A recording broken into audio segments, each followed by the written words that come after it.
Sean Lavelle. I am the policy debate coach at St. Ignatius High School in Cleveland, Ohio.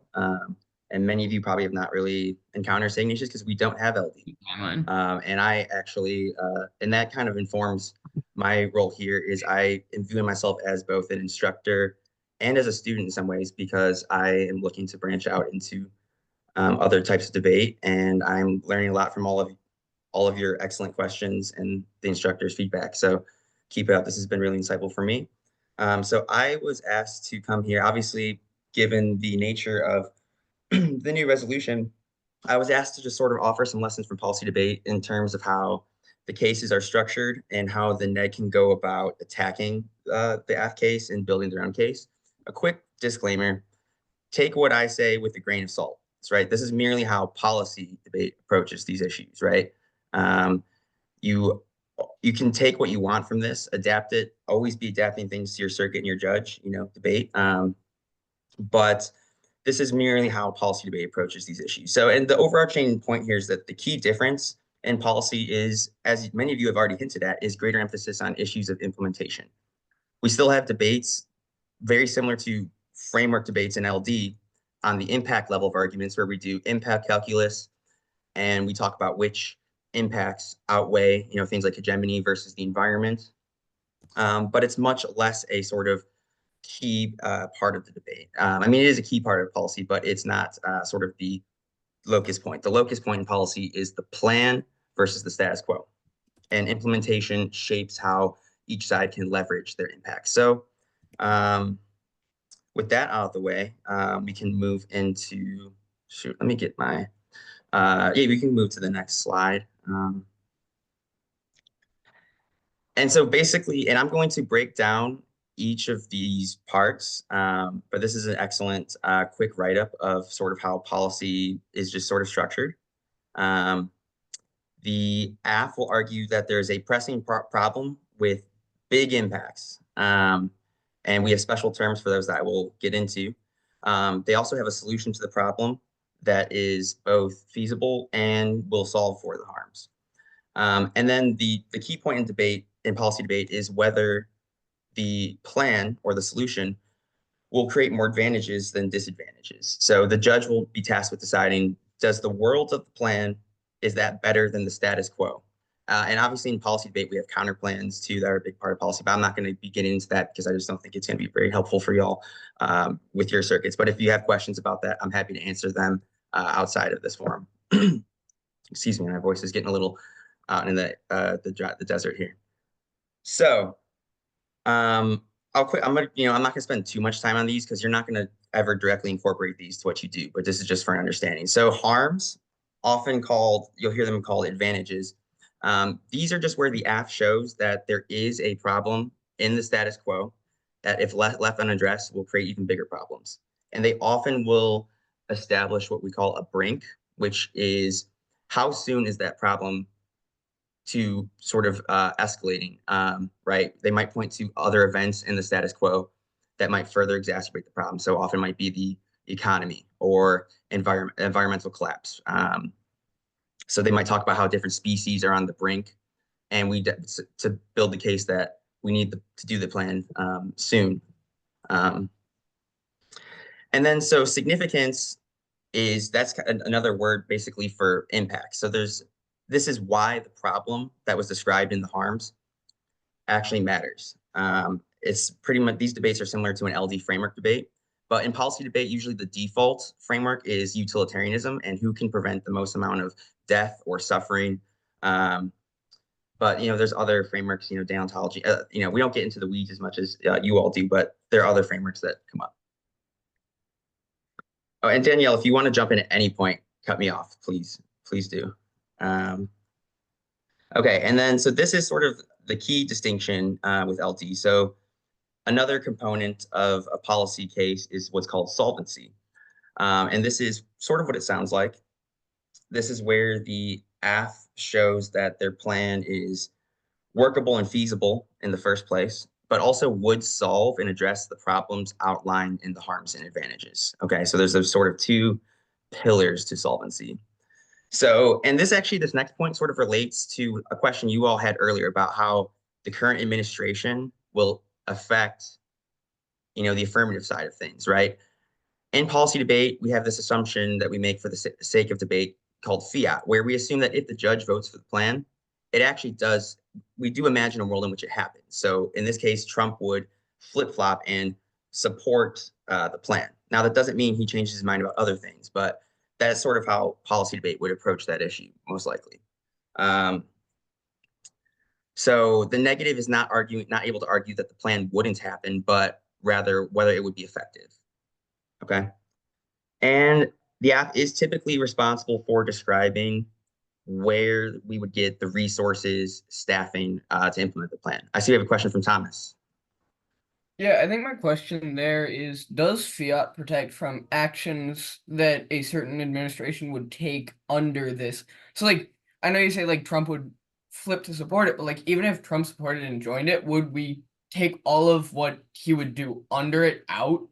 Would it just, like, exist in a perfect world, or is it, like, that sort of thing? So basically, fiat is because the resolution always uses the word should, or in your case, ought, which is a normative statement, not the question of would. So we assume and that it's a great question because actually in policy debate, the scope of fiat is actually up for debate itself. People often read theory arguments about what the app is and isn't allowed to fiat. There's often a term called durable fiat, which is the assumption that the Ned can't argue that Trump would initially support it and then just undo it. Okay, but the AF arguably does not get the right to attitudinal fiat, which is where you change sort of Trump's policy on other issues that are sort of adjacent to, for example, the ICC or UNICLOS.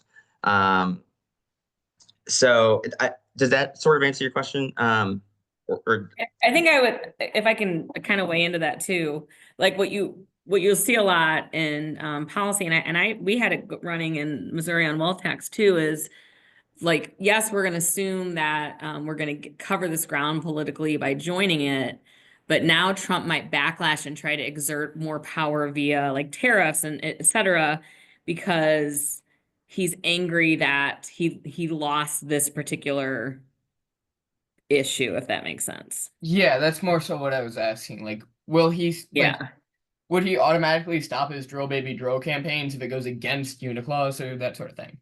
Yeah, not necessarily, right? Like it might actually make him like dig in further. So like, to tie it back to again the wealth tax, a lot of people said, well, this is gonna draw more rich people to the political process, which is not necessarily a good thing, right?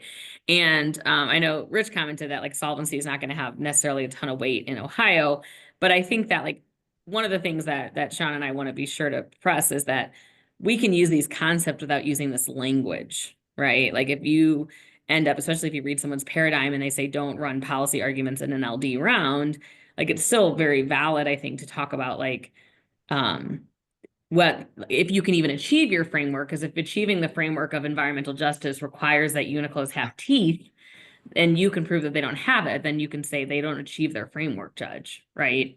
So we can still use solvency to get at the true, more LD notion of achieving the framework that we're actually arguing for, in my opinion. But Yeah, no, that's a great point. That the tension between the fiat and the actual position. Like if a couple years ago we had an immigration topic on with Trump, and so the AF side required Trump signing off on increases in legal immigration. But a negative argument was that in exchange for Trump's support for the AF's plan, he would just dig in further into building the wall. So it was sort of an avenue for negative ground. So that's a great question. Okay. Yeah, we can move to the next slide, I think. hold on, I'm trying it. Oh, no, you're good. Why am I not? Okay, go back to my screen. My thing just all of a sudden just like completely froze. Health. So real quick, while we're doing that, who is familiar, and again, I might be preaching to the choir, who's familiar with the difference between an offensive argument in debate versus a defensive argument in debate? Raise your hand if you've like heard of that sort of language.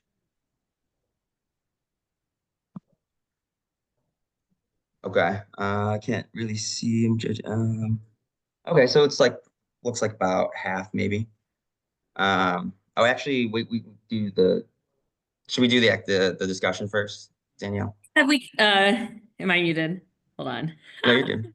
Okay, You're good. good. So, okay, good. So I thought we could take a pause for a second, because I know you guys are going to be kind of excited, but like and I don't know if we want to start talking about Uniclus or talk about ICC or both, but what are some of the harms that we might be looking to solve for by joining? And if you guys want to just like throw things in the chat and I can type them up here, or if you actually just want to mute yourself and I'll type, like, what are some of the things that the problems that we need to fix that maybe joining could fix? So it'd probably be easier if you just unmuted yourself and shouted them out one at a time. I think abusive oil drilling practices for Uniclos, drill baby drill. Okay, awesome. We got war crimes and climate change. Yeah, climate change is a big one.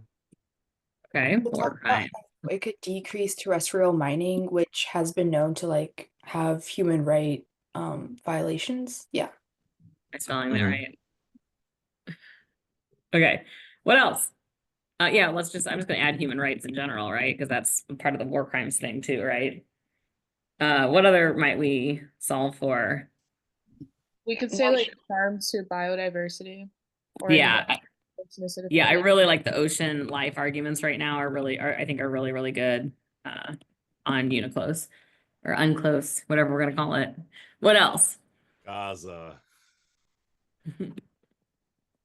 Yeah, and just general political instability, right? Political instability and conflict, which would go I back to believe war. there's some like territorial dispute implications too.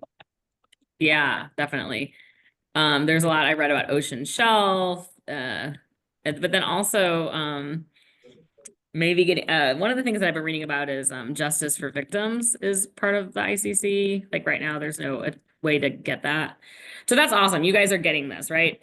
For solvency arguments, and maybe you haven't read enough to know, but I'll give you, like this morning, I just like yelled through the kitchen at my husband, what do you think of the ICC? And he said, I think the ICC is a dog with no teeth. You know what he means by that? Talks a lot of game, but has no bark / enforcement. Right. Can't actually do anything, right? So that would be like a potential solvency issue. What else might be some like this isn't gonna work issues? United States follows like 95% of UNCLOS already. Okay, I like that. Like I the think only Part is that aspect. 5% that they don't do is about deep sea mining, but the ISA hasn't approved anything for that. So, well, I guess that's kind of an argument against what you're trying to say. Never mind. I But think maybe it's kind of like we're saying is nothing terrible has happened yet. I know that sounds like a weird argument, but like we're not in it now, like these organizations still exist and do their job outside of our influence and participation, right? Like now I how think- effective they are is questionable. I think my favorite ICC solvency argument on the negation is essentially like the ICC inherently delays conflict and creates like worse situations for people. If you need me to elaborate, I can. I know what you're saying. I also think we're all our minds immediately going to neg. But I think that you could also argue current ineffectiveness is tied to US lack of involvement, right? Like for example, some of the things that the US does do is because there isn't anyone that can currently hold the US accountable because we're not a part of it, right? Or the fact that we aren't willing to go in and take this big step when it comes to environment is creating a lack of effectiveness in the ocean protections, et cetera. So these we could probably list all day long, but what are a couple disadvantages or advantages of joining the ICC or the Uniclose? And we've mentioned many of these. Think back to Mr. Kowalek's framework lecture. Differences in ideology Okay. and like traditions. Like the ICC has lower standards than the US has. So it would undermine, yep. I don't know if this is what you meant by the differences in ideology and traditions, but there's a lot of like potential for, I think, an actor of xenophobia to come out. Is that kind of what you mean by that? Like the fact that the ICC is so quick to try crimes in Africa, but so hands off when it comes to European crimes? That's part of it. The other part is like practices within the judicial system. Like there's a Okay. lot of I've done reading, there's a lot of small details, but they add up between like United States judicial system and European courts. Okay. For the sake of time, I think you guys get the concept of thinking this way, but when you're going to write your cases again, I would personally argue against using this policy terminology of harms, insolvency, and disadvantages. I do think framework's really important, but I think that if, as you're brainstorming, if you can kind of chunk your arguments into where does this fit, it's a really clear way to attack. Because whether or not we are calling this resolution a policy resolution, it is about taking an action step. It is a policy LD resolution, and the fact that we are going to go from this status quo to this new status quo, and a very concrete action is going to be taken, right? So if you brainstorm your arguments on neg or on AF with this mindset, especially like that, if you can write a narrative. The one thing that's nice about policy is policy reads very narrative-like, and it's like, hey, there's this problem, we need to fix it, and there's going to be a whole lot of advantages to fixing it. Whereas negative is going to come on in the narrative that a negative policy debater says is, hey, there's not really a problem, really. And even if there is a problem, they're not going to be able to fix it anyway. And if they try to fix it, they're going to create all these problems in the process. And so it creates this narrative like debating that I think a judge can link onto very easily if you do it well. Not a lot of policy debaters don't, but when you do it well, you can really bring the judge into the process of the round, which I appreciate. We can make this available to you guys too, this list that you guys came up with. I'm going to go back to slideshow from the beginning and catch up to Yeah. it's going to pop in. All right. And I definitely want to save time for the sources discussion.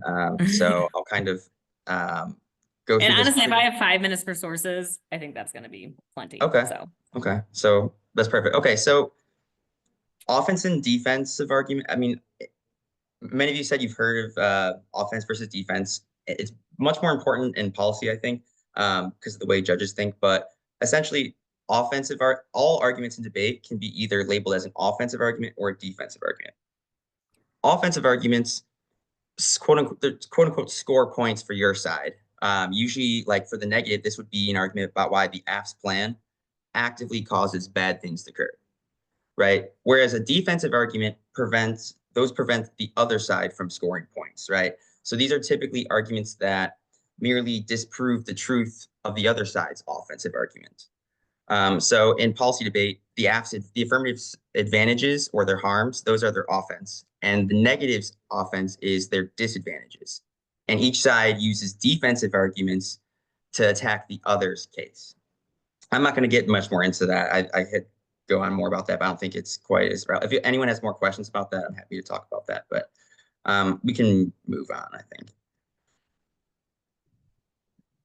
So disadvantages, again, I'm not going to get too into the nitty gritty. I want to get to the how do we attack the AF's case from the negative side. But disadvantages in policy debate are the negatives bread and butter. These are sort of the core features of what a negative LD case might look like, sort of why the AF's proposal is a bad idea. So these typically just argue that the AF's plan would create new problems that do not exist in the status quo. The two key things to know is that usually these are problems that the AF did not raise in their case, right? Otherwise, we would just call that a case turn. But it's usually a different problem from the one that they identified. So for example, there's lots of examples I've already sort of kind of thought about for how they would relate to this topic is how you could argue the AF's plan would undermine U.S. hegemony or sovereignty. That would be similar to a disadvantage. You could bring up the sort of domestic or political backlash to the plan. You could raise resource trade-offs that would be forced by doing the plan. And actually one that I really like the idea is how the U.S. joining these treaties would actually undermine the treaties in terms of their credibility or effectiveness. I think that could be a sneaky good argument because that allows the negative to turn the AF's case against them by leveraging ICC or UNICLO's good arguments as neg ground. Okay, we can move to the next. So here's how policy debaters go about thinking about how to answer AF advantages or harms. So The way to answer a advantage through offense is by reading a case turn. This would argue that the AF's plan would actually make their own harms worse. For example, the plan is worse for the environment somehow, or the plan, policy breaks could also impact turn by saying that the problems they identified are actually good things. So, for example, economic collapse is good would be a policy argument you might hear because it would actually prevent environmental collapse. But the defense is often much more common against when answering harm. So this would just be arguments that say there is no harm in the status quo. There's no brink, the problem's far away, and there's no impact to the problem, even if it's happening. So there might not be spillover from the particular issue to sort of broad issues. And then answering significance is very similar to sort of like how you all do framework debate. So you would kind of say that you could argue that like there's no impact, like you could argue that environmental collapse is not an existential threat, and therefore it is not sort of the biggest impact under a util paradigm. Yeah, so that's how you would answer significance with defense. Okay, we can.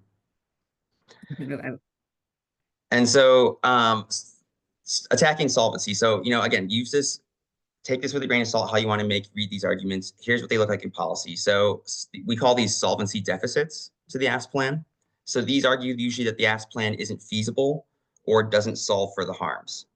So, for example, you could argue that UNICLOS or the ICC are ineffective or lack enforcement. The issue about lacking teeth that Danielle raised. You could raise the issue of treaty implementation domestically or the compliance of non-governmental actors, because the AF can only defend what the government is doing about this. Another way to attack solvency is what we call alternative causalities, or you might hear the phrase alt causes. So this is essentially the argument that the AF's plan does not address the root cause of the harm they identified. So, for example, if the AF was reading a sort of globalism or internationalism argument, the negative could point to other broadly isolationist policies that the incoming administration will implement that will sort of undermine the perceived or actual value of the AF's instance of internationalism. So you could say that there's other isolationist things that overwhelm any effect of the AF's plan, and therefore the AF cannot actually solve for globalism, even if it's a step in the right direction. And so, yeah, sorry, so I'm going to jump in. Yeah. No, you're good. You're good. I didn't know if you wanted me to move on yet. I was confused. Yeah, no, I mean, so, and I think this is how many more slides are there? Is it just the terminology? Yes. Okay, so here's sort of the last point about how this sort of fits into a winning negative strategy. Solvency deficits are defensive arguments, and in policy debate, it's usually hard to win with only defensive arguments. But that doesn't mean they don't have their value, okay? If the negative can take out a large chunk of the affirmative solvency, it reduces how much risk of their other offensive arguments they actually have to win in order to win the debate. So for example, if you win that the AF's plan can't solve for the advantages in the first place, you only need to win a small chance that the AF causes a bad thing to happen in order to win that the world of the status quo is better than the world of the plan. Because at the end of these debates, the judge will decide, whether, they'll decide which world is better. In other words, do the advantages of the plan and the likelihood it will solve outweigh the disadvantages of the plan? So for example, you might have an affirmative case about how joining UNICLOS solves for a variety of environmental issues that threaten humanity. And then you have a negative case about how joining UNICLOS undermines U.S. hegemony, and which U.S. hegemony is necessary to solve existential issues. The judge will decide what is the risk of the environmental harms that the AF is claiming, and what is the likelihood that the plan can solve it. Then the judge will decide what is the risk that the plan will undermine hegemony. And finally, the judge will decide which is the bigger impact, environmental collapse or hegemony, which has bigger significance. And so the judge sort of adds all these layers up to make that decision whether the world of the plan is better than the world of the status quo. If the negative wins that the AF cannot solve for environmental harms in the first place, they only need to win a small risk that the plan would undermine U.S. hegemony to win that their world is better than Yap's. And I think the reason that we're seeing a lot of policy in this particular resolution, because it's not like the United States should guarantee the right to housing with no concept of how. Like the how is provided to you. We should join UNICLOS. We should join ICC. And like once there is a very specific plan for like what it means to join those things. And that's why this topic does kind of lend itself to looking into some of these issues with, again, not forgetting about framework. Really quickly, and we can talk about this more one-on-one or in breakouts or whatever if someone needs that. But there's this concept called perm do both and policy debate, which means that if you're sitting in around as AF and you present this idea, we should join UNICLOS, and then NEG comes in and says, no, we should join ICC. One AF strategy is to be like, yeah, cool, let's do both. Let's affirm the resolution. Let's talk about the NEG's arguments. The NEG arguments are really strong. There is a really good reason. And then arguing NEG is still supporting the resolution. The only way NEG can kind of achieve what AF's trying to achieve and still be like a viable counter plan. We're not telling you to run counter plans, but if any of you do want to try that progressive circuit, you would have to change, like you would have to come up with a different organization altogether. Like we should create a whole new organization with the goals of the ICC, but that builds itself on this new framework or whatever. I do want to take any quick questions or comments